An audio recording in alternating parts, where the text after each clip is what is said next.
And the private developers, Reverend Arnold Townsend, he says they're like dogs in heat. They can just see the free land, and they've been after it for decades now. So I think there should be a choice if you want to stay here, get into a Western co-op, because Ross Mir Karimi had that vision. He wanted to help Midtown so that some of the redevelopment people could go into the empty units at Midtown. Right? And look at what they did to Ross.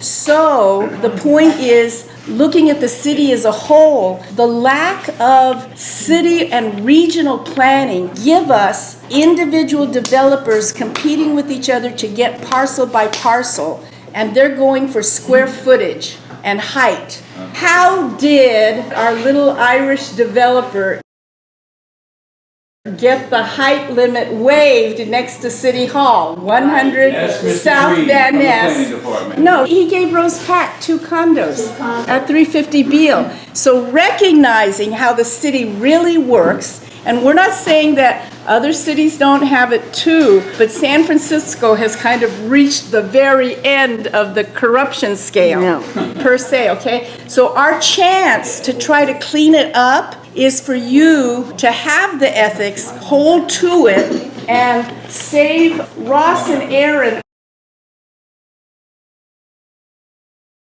are now getting smeared with this, oh, they own property, oh, they are big landlords, right? But we have to look at the big picture and the big strings, because the new money in the city, a lot of wealthy people don't want to live here. This is just going to be a pied-à-terre. The French call it, you own many real estate in many places, and that's where you put your assets, your money.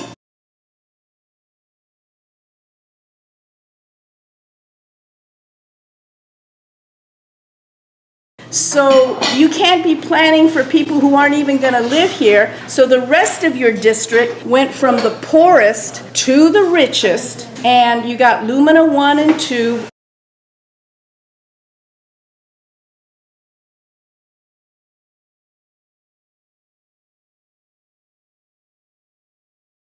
I could see the millennium coming. You could just see it coming.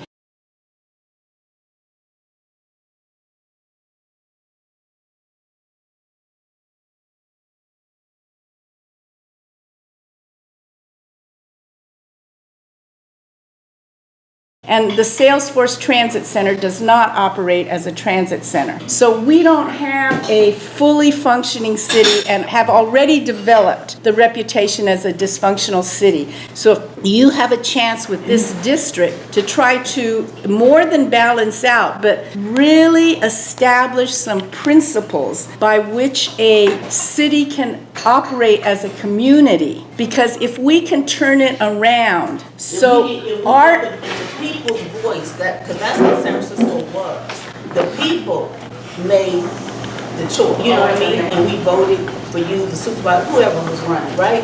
And then it used to only be 2 supervisors, the mayor and 1 supervisor or something, and all of a sudden it came up with 9 or 10 or 12. I don't know what the heck that's all about, but nevertheless, the people had the choice and the voice, like what she's saying. They had the choice. We're not being heard.